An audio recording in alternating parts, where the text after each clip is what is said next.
Good evening, folks. I'll just do a quick video. What I've been doing. What's Harvey been doing, I wonder?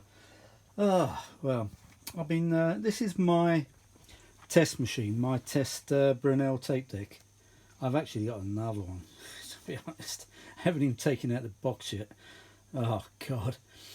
And I'm going to pick up a later tape deck, but it's in a mess. I'm literally going to strip it down for spares for.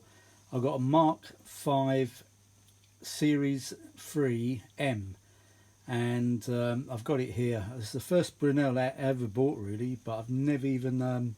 Well, actually, no. Tell the truth. Let me think. Yeah, I rebuilt the amp. Sorry, it's a bit late here. It's come up midnight. I've been really busy. And let me turn this off. This gram deck is a bit iffy. I think I might try another one. I don't know. I changed all the caps on that thing. I don't know what's going on. Could be some noisy transistors, actually. I might take it apart again and just reheat the pins on the transistor. It could be a bad solder joint or somewhat dry solder joint. But I'm going to try another one. I've got another one of these. And I'm going to try it with the old components in, just to see. But yeah, it gets a bit noisy. When I turn it on again, it goes quiet. Could be the contacts, you know. But anyway, you know I had a hub problem on this. What I did, alright, I've got something called stud lock. Do not use stud lock on screws that are loose and you want to remove them in the future, because I had a terrible time. I had a really bad time. I ended up drilling the screw out because there's, I tried a really powerful hand soldering on, you know, a soldering gun. Applied a lot of heat on the screw and it still didn't do anything. Tried to turn it, nope. And then I tried one of these Chinese heat guns you can get. I tried that and they get very, very hot. And that wouldn't budge. So in the end I thought, right, there's only one option here. Drill out the screw. So, which I did, and I had to buy a vise for it because I had to buy one of these drill press vices because I didn't have a vise anyway. And there's no way I was going to hold it in my hand and drill it. No way. It would have gone all wonky and crooked. I would have ruined the hub. That's the hub this thing sits on. I don't know if you remember what it looks like. Let's see if I can take it off one-handed. It's a bit tricky. So there we go. See if I can do it.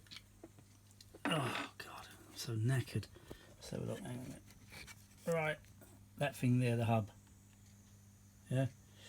So I actually saved its life, because if I couldn't get that screw out, what was happening? That hub was slipping down. That's got to be a certain height from the deck. And if it slips down too far, then the reel scrape the deck, which is a no-no.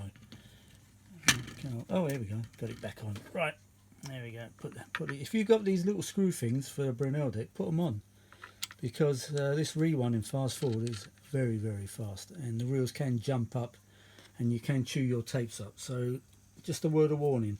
Actually, it says in the manual you don't really need to put them on. Only if you're transporting the thing, but don't listen to that, seriously. Just put them on every single time. And if you've got one of these decks without those screws, just get some, because you can find them on eBay every now and again. But yeah, so anyway, what I did, I drilled it out, as I said, the little grub screw, because I completely ruined it. I used one of these screwdrivers here.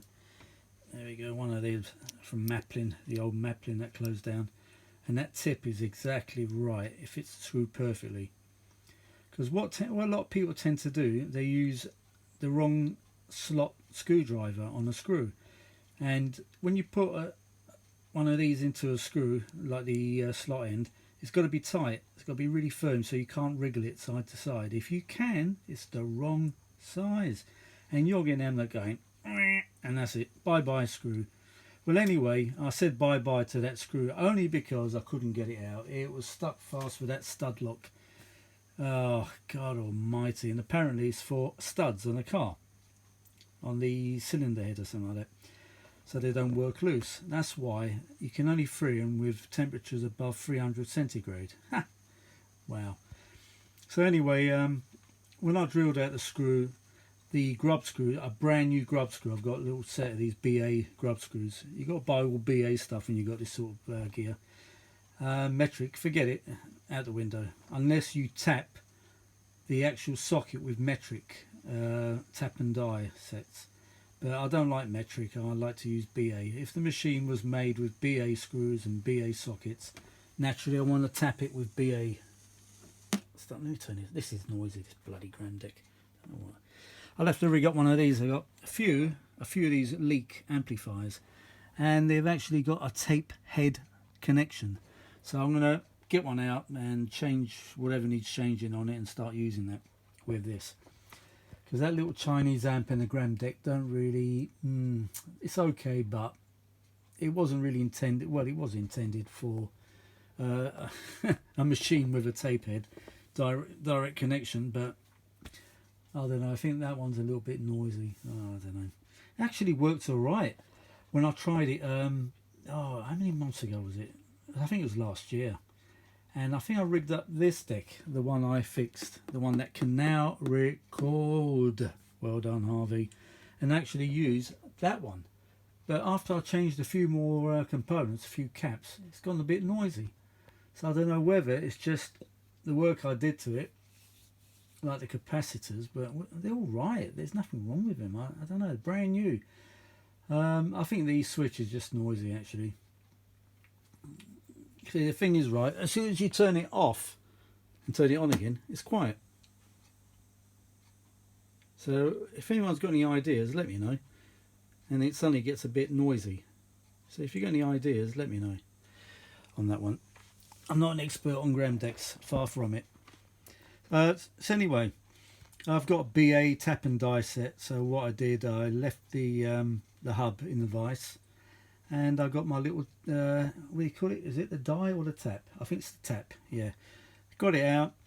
Try to get it as straight, as level as possible. I mean, you must try to hold the little handle as really level as you can, because you don't want to put it in crooked, because your screw thread is going to be all crooked, and it's going to be a bit awkward getting the grub screw in. So anyway, I used that, and I kept screwing it slowly. What you're supposed to do is start screwing it very slowly, and when it bites, go back a bit, like unscrew it and then screw it down again. And when it bites, roll it back a bit more, and that's what you're supposed to do. Apparently, it's just information I've picked up. I'm no expert. In fact, that was the very first tap I ever used in my life. Seriously. So and it worked first time because I just followed instructions. Simple as that. Anyway, I stopped when it went through to the central part where the actual post goes in from the motor shaft, and put a new grub screw both ends, because there's one in either side, so there's two all together, and tighten it all up. Great, it's all good to go. I'm just wondering if I did tighten them up tight enough, actually, because when I was doing the brakes, one of them was a little bit loose. Oh god, don't want him falling out into the motor. It's the last thing you want.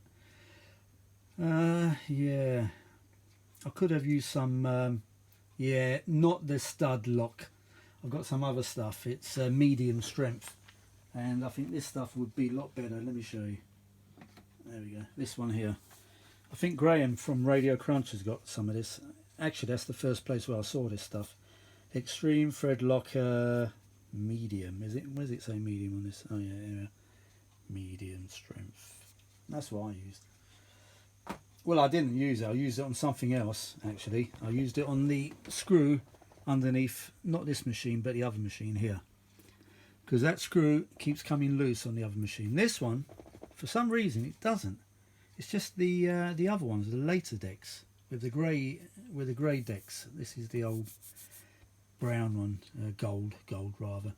This one doesn't seem to work loose for some reason. Don't know. Weird. Maybe the old ones were better than the slightly newer ones. Who knows? Who knows? Because you know Brenell was a top class tape recorder manufacturer, and maybe they just put that little bit extra in the earlier ones. I don't know. I really don't know. Or it just could be wear on the other one. Maybe the shaft is a bit worn out. I really don't know. Yeah, so what was I? I lost my train of thought now. So anyway, yeah, I tapped it. I tapped the thread with 4BA. That's the size, the original size, 4BAs. and tapped it, and it worked first time, my first ever tap, and it worked flawlessly. Right, let me put this on a minute. Oh, I'll tell you what, when you reline the brakes, let me show you the size cork I used. The first one I tried was 3mm. It's actually 2.8 or 3mm, and it's too big, too fat, and had to adjust the brake bands. There's a screw in there, it's a 4BA again, and there's a lock nut. You got to loosen the lock nut, and you put in a screwdriver and you loosen it or tighten it, whatever you want. I mean, I had to loosen it quite a bit because the original one, I kept the original one on that side actually. Reason being, I weren't going to change the cork liner at all on the brake levers, but I had to, because what I did, like an idiot, I went to replace the hub with the motor, and I caught the brake liner, the brake lining, and I pulled a big chunk off it, and I thought, oh shit, no. So anyway, so what I did, I used a 3mm and had a lot of trouble. In the end, I had to use a Stanley knife or scalpel and slice it away slowly. So I had to try to make a 2.8mm cork lining into a 2mm. So anyway, I found the right stuff on eBay, so I bought 5 meters of it. That should last me a lifetime, I reckon. Unless I've got to stop buying these damn machines. All right. So I found the right stuff. Right, the right stuff. Good movie that, by the way. Right, look, that's it. This is the new stuff I put on. It's a little bit wider. Oh no, this is 5mm. That's right. See, on the Brenell brake levers, it's 2mm by 5mm. But the ones I bought were 10mm. So what you do, you literally glue it on with Evo stick, put a bead of Evo stick on the, it's only a short little curly metal thing, and what you do, you just put a bead of Evo stick on it. There is a self-adhesive backing on this, but it's rubbish. I mean, you got to use Evo stick, so you just peel that away anyway. Just peel it off and put it onto the brake lever. And you're going to have a little bit extra on top. So what you do when it's dry, well, I didn't wait until it was totally dry. I was going to do it tomorrow, but I couldn't wait. But I waited, say, I don't know, 8 hours, and it was good enough to, I should have really waited until it was really solid. Because as I was cutting it, I could feel it was still slightly soft, and it pulled a tiny little chunk away on one of the bits, but it's okay. It's no big deal. It wasn't a chunk, it was just a little, cork, right? You got these little tiny dot things, the cork, the way it's made, just a little tiny bit came off, which is no big deal. So anyway, I should even be using it now, really, thinking about it. Oh no, God, I was going to put it all back together and leave it until tomorrow, let it dry properly, but I think it's okay. Look, see, that's getting noisy again. Bloody gram deck. It could be the earth on this actually, because what I did, I just connected an earth wire to one of these screws. Maybe it's on the wrong screw, I don't know. Got rid of the hum, but I think it's the gram deck. Anyway, back to the brakes. Alright, so you've got to use 2mm, and it's 2mm by 5mm. That is the thickness of the actual lever, the brake band. I call it a brake band because it's just a curly bit of metal. It's like that. That's it. It's got a curly bit and it goes like that. And what I did, I scraped off all the old glue completely, and I put some brand new glue, Evo stick, whatever, and I just put it on. I should have really waited till tomorrow, but I wanted to test it to see if it was braking all right evenly, which it wasn't. Because when you start messing around with the brakes, you got to readjust everything. Real pain in the butt. I actually demagnetise the heads as well. This is what I normally use, a ferrograph demagnetizer. All right. Have you seen them? Those pencil ones you can. Sorry, I'm burping it. Oh God. Those pencil ones you can get. Well, I wouldn't get one if I was you. If you're just doing a cassette deck, maybe they might work, but they're not that efficient. These things are the best. I mean, I've got period gear here, so why not buy a period demagnetizer? And these ferrograph ones, I mean, they've been tried and tested for years, and they're very effective. But anyway, look around, there's lots on eBay actually. I will get yourself one of these. Get a Ferrograph one or Sonny or something like that. But don't get those pencil ones with the red. I think they've got a red tip on it. Don't bother with those. They're just a waste of time. That's my personal opinion. Anyway, if you've already got one and you find it effective, you know, kudos to you. But personally, I don't like them. Anyway, let's play something here. I'll show the rewind in fast forward now. Test tape. It's good for YouTube, no copyright. Oh, what's happening there? Oh, that's me. Oh, tomorrow I'm going to try to get one of the mics. I've got one of the mics for the Gram Deck, and I'm going to do a recording on this. But I've got to find a blank area because the erase lead is not connected. See, the erase lead is under there somewhere. I've only got the record playback connected to the Gram Deck, because if you recall, a Gram Deck has got a permanent magnet as an erase head, so they didn't have the facility for having an erase head connection on the Gram Deck. Oh, it's noisy again, this bloody thing. What is it? Oh god, I might have to open it up again and check the connections, or the soldering connections I made for the new components. I might have to do that actually. Right, yeah, it's quiet again.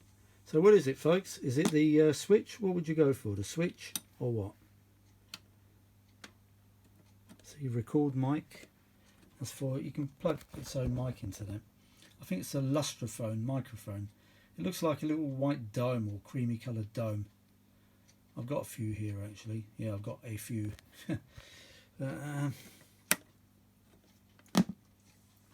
Look, see that? It is a bit noisy, isn't it? I think it's that switch. I think I need to get some deoxit or switch cleaning fluid on the bloody thing. Okay, so as I've said, when you reline the brakes, you can be lucky.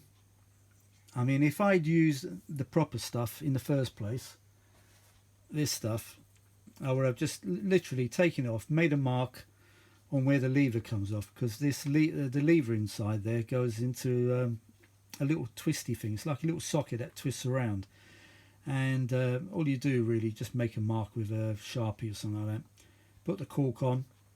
But then again, thinking about it, the cork's going to be slightly thicker than the original one, because over the years obviously the original one has gone a little bit thinner. So I think you still got to readjust all the brakes. I mean, all the Brenells I've ever had, I've had to adjust. No, tell a lie, this one I haven't. This one I have not adjusted the brakes in it. They're fine, because my motto is, you know, if it's not broke, don't fix it. I mean, why give you a load of aggravation for nothing? Yeah. So anyway, let's. Where's my tea? I want my tea here. Right, there we go. Let's have my cup of tea. There we go. Oh, lovely tea.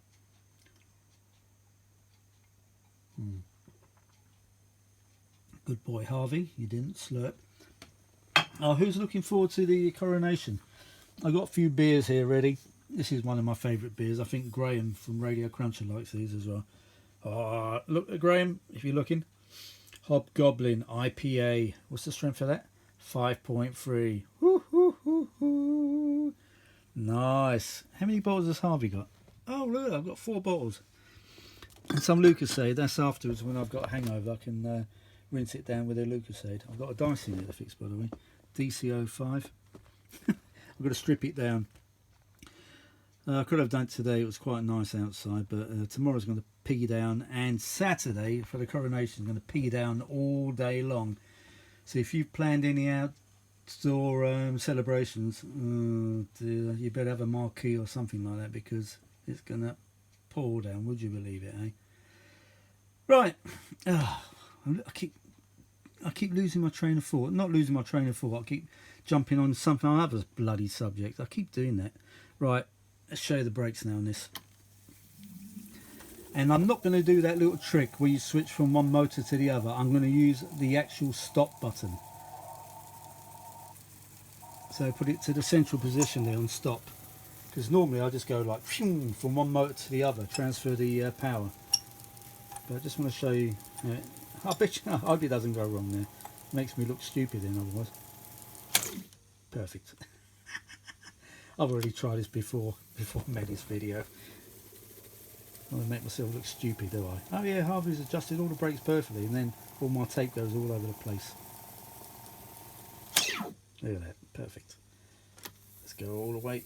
All the way, baby. Oh, I forgot the words. All the way. Can't you see I'm no good without you? Take my hand. I'd like to do some Frank Sinatra one day. I've got to get back into my singing actually. Look at that. Let's go now. Perfect. I'll tell you what was happening when I did put the hub back.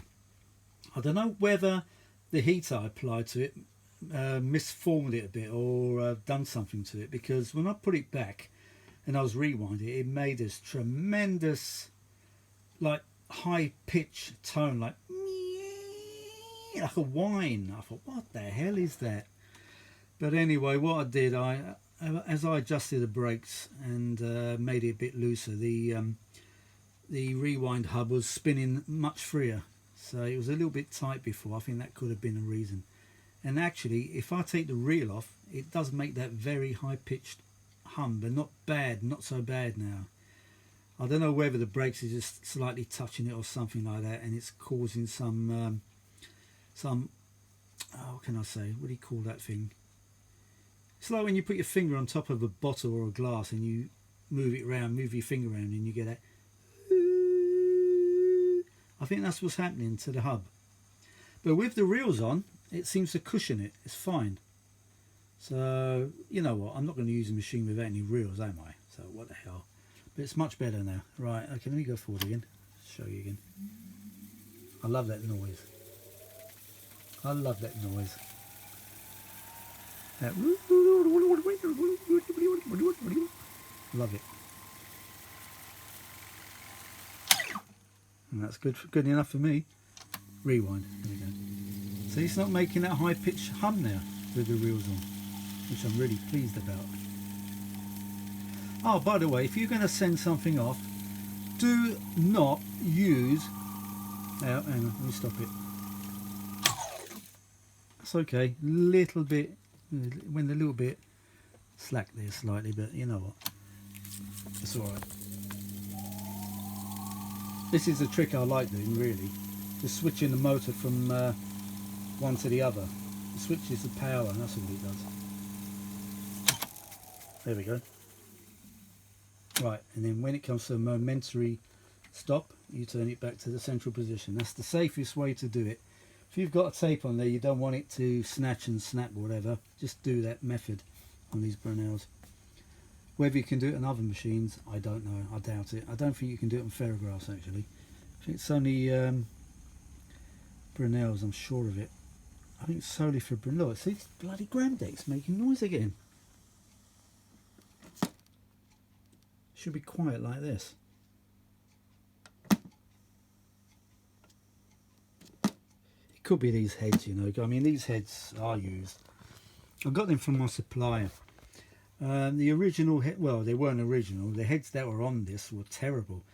The guy, what he did, he was an experimenter. And if you look back on one of the old videos, you can see one of those heads was like a skeleton of a head, like a shell, the internal part of the head.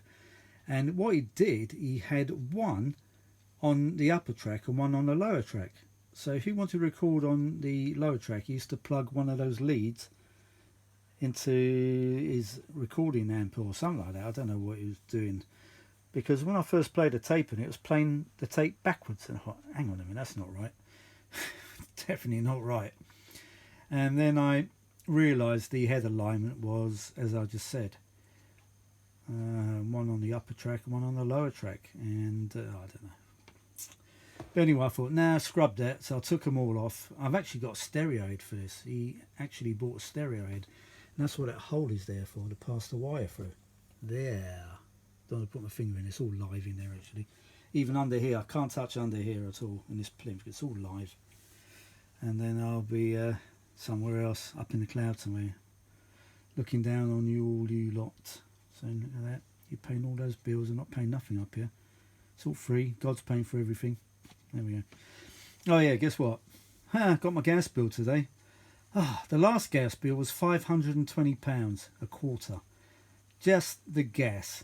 And today I just got a bill for 420 quid. I'm not happy. I'm not bloody happy. Right, back to couriers. I've had to send something off to someone. I'm not saying what it is or who it's for or anything like that. But do not use Herpes. I call them Herpes. They're called Hermes really. Now they're called Every. They try to change their name because there's such shitty service. Right, someone's meant to come and pick up their package yesterday.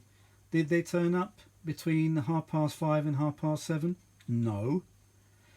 And so anyway, what I've done, I cancelled the actual job, and I chose DHL instead.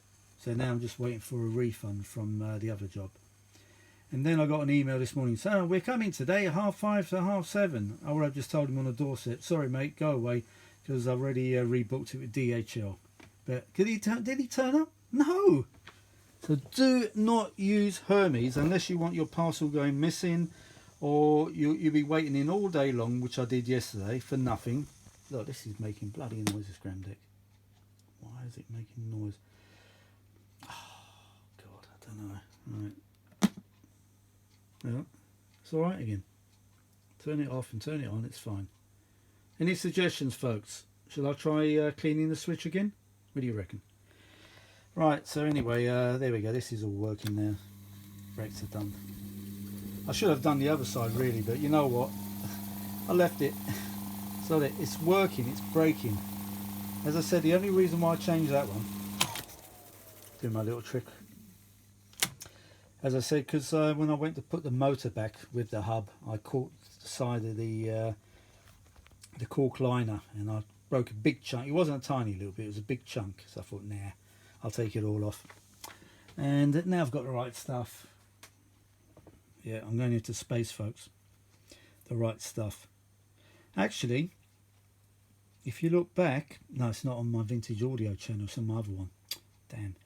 I actually went up to the edge of space on Concorde in 1991, and I could see the curvature of the Earth, and the actual windows on Concorde are very small because it's all to do with the air pressure and stuff like that, because you fly so high.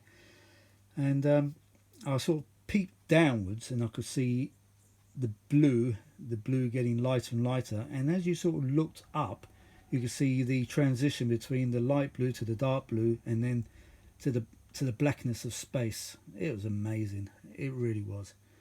So I think we flew up to 67,000 feet because it was a pleasure trip. There was no luggage on board or anything like that, so the captain said because it's not ordinary commercial flight and there's hardly any, well, there's no luggage, it's just a bag we had with our cameras and stuff like that, so we could fly higher than normal. There we go. So yeah, I nearly flew into space, very nearly. So that's probably the highest I'm ever going to fly. And then travelling at twice the speed of sound as well. I think it's 1,250 miles an hour. So yeah, I'm probably one of the fastest people on the vintage audio community. Who knows? Oh, I've been chattering like mad tonight, haven't I? It's 20 past midnight. Shit. Oh no, I didn't realise so late. But at least I've accomplished something. I hate wasting time. I like to get things done. Let's try it again. I'm going to put it on the stop position this time. Take a chance. What do you reckon? Yeah, go for it. He who dares. Ooh, a little bit of slack there. It's not exactly dead right, but you're better off with a tiny bit of slack than it coming to a complete abrupt halt, because you can snap the tape that way. I think I'll just use my little rewind to fast forward trick in future. But this is working so much better. Oh, what I didn't notice as well. Still, that's not right. Still a little bit snatchy there on that one. But anyway, it doesn't matter. It's only a test deck anyway. But what I noticed on these AEI motors, it hasn't got any PAPS motors, this model. They're all AEI. And what I didn't realise was, I mean, you got two little holes underneath the motor. When you turn it upside down, it says oil. So obviously they're oil holes. But on top, where the hub is, There's also another 2 oil apertures which I didn't realise. So if you have got one of these old decks and it's got the old AEI motors, oil them before you actually start messing around with it and using it. But yeah, did I put oil in that one there on that side? Oh god, I can't remember now. Yes I did, yeah. So yeah, because when I first tried this deck it was really struggling to go into rewind and stuff, but now it's fine. Just needs oil. See, it wasn't doing that before, like picking up straight away near the end of the tape. That's all right. I think it could do with a quarter turn inwards a bit, but I'm not going to mess it around now. Sod it.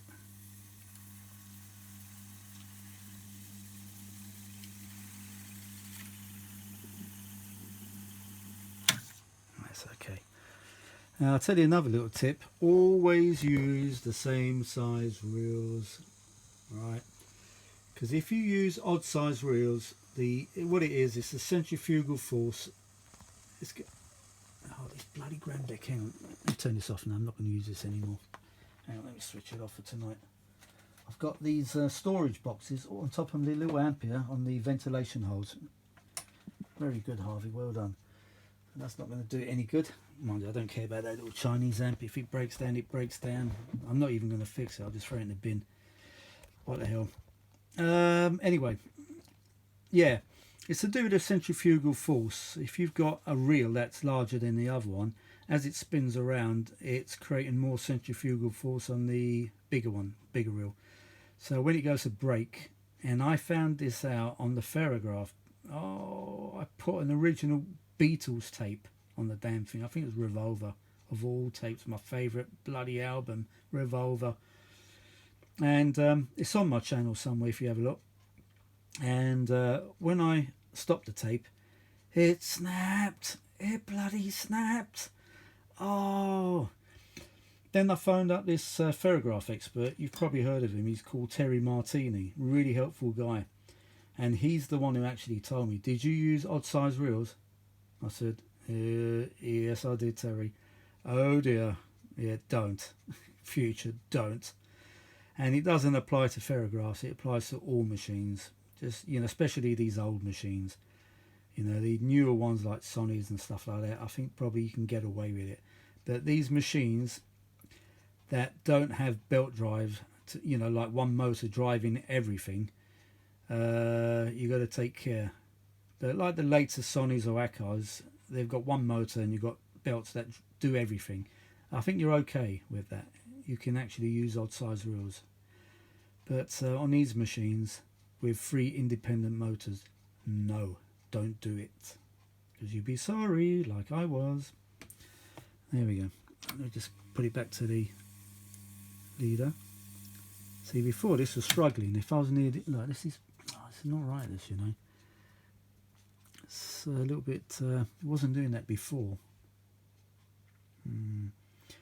Maybe I need a slight little adjustment. I might turn it upside down one day and just bring it in just a touch, just a little bit. I might do. You know what? I might not. Yeah, when I was starting the machine, let me just go forward a bit more. When the tape was in this position and there's a full reel of tape on that side, it was struggling. See, now it's turning. That's okay. So I've got that brake on this side adjusted perfectly. There we go. So that's this side. That's a little bit slightly iffy. I don't know why. I think one day I need to really put a new cork liner on that side as well, on the right hand side, so they're both matched. Because obviously now they're not really matched. I mean, this side is slightly thicker than that side. I'll have to do it. I think I might do it one day, yeah. I'll scrape off all the old brake lining, put some new one on it. Yeah, that's a job to do for the future. How long have I been talking? 34 bloody minutes. Oh my god. Anyway, warning, do not use Hermes. Alright, boycott Hermes. I'll call them herpes because that's like something you don't want to get is herpes. Right. And you don't want to get Hermes. They're useless.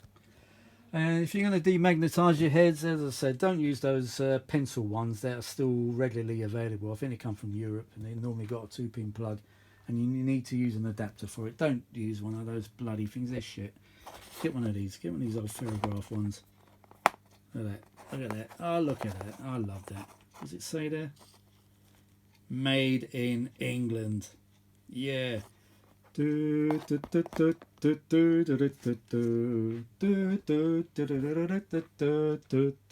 when England was great. It was a great country, England, in those days. We used to manufacture the best cars, the best audio gear, everything. You name it, we used to manufacture it. What do we do now? We buy everything from China. We even buy the bloody gas from Russia. And that's why I've got these massive bills, like £500 and 400 and bloody 20 quid. It's a joke. God. I don't know. As I said, I'll tell you what, I'm going to be on a scrounge here, right? If anyone's got any old machines they don't want, any tape machines, because I'm getting to the point where I really can't afford to buy anything anymore. And just look at my About page.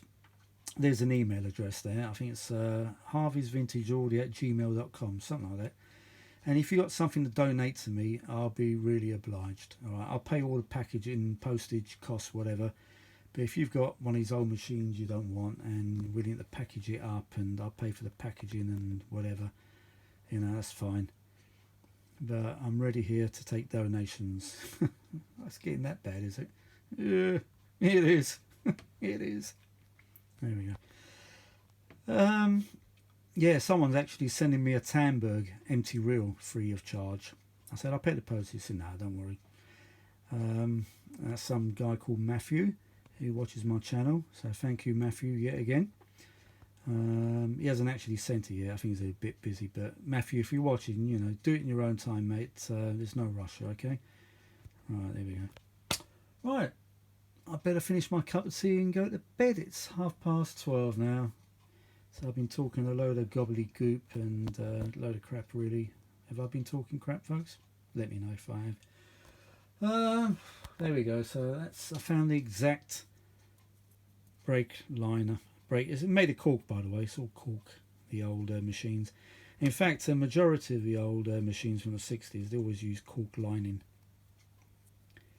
Nothing good about cork. These machines run fairly hot, and when they break, I mean, there's a lot of pressure on the cork pads, and cork is fairly fire resistant. Pretty good. I think that's one of the reasons why they use cork. Correct me if I'm wrong. I really don't know, but I think that's the reason. There we go. So, yeah. Don't know what else to say now. I'll just shut up, Harvey. I'm yawning now. Oh my God. Anyway, right, that's enough of this bloody vintage audio lark for another day, because I'm tired and I'm a bit fed up now. Let's take the plug off. Turn it off. I never leave these all this old gear plugged in, ever. Never. Don't do it. Remember the old days when you used to have the old black and white TVs, the old valve or tube TVs, as you say in the States? And it's always say, switch off the TV from the plug and unplug it. So there was a reason for doing that. You know, because I think because remember, the old TVs can hold a lot of current, a lot of power. And if there's a dodgy component like a capacitor, I suppose they can really get hot and probably self-ignite and cause a nasty fire. I think that's one of the reasons why they always used to say, unplug your TV. In fact, they always say at the end of the transmissions, and don't forget to switch off your TV sets. They always forgot to say unplug it from the mains, but we always did. That was normal practice in those days. Who's as old as me? Hands up. God, that many? Holy shit. So I'm looking at your imaginary hands going into the air. Holy shit, that many? Old sods like us, eh? Oh dear. Oh well, damn. I hate getting old, I tell you, really. Anyway, I'm going to go now, and I shall bid you farewell. What should I title this stream as? It's not a stream, it's a video. What I've been doing so far? Yeah, that'll do. Alright then, good night folks, and you enjoy the coronation, and as I said, it's going to pour down the rain. Guess where I'm staying? Guess where I'm going to watch it? On my TV in my living room. I'm not even going to my mum's. I was going to go there on Saturday, but I'm going to go there on Sunday because it's going to be drier on Sunday. So a quick weather forecast for you guys. Right, I'm going. Right, good night all. Right, have a good one. Bye for now.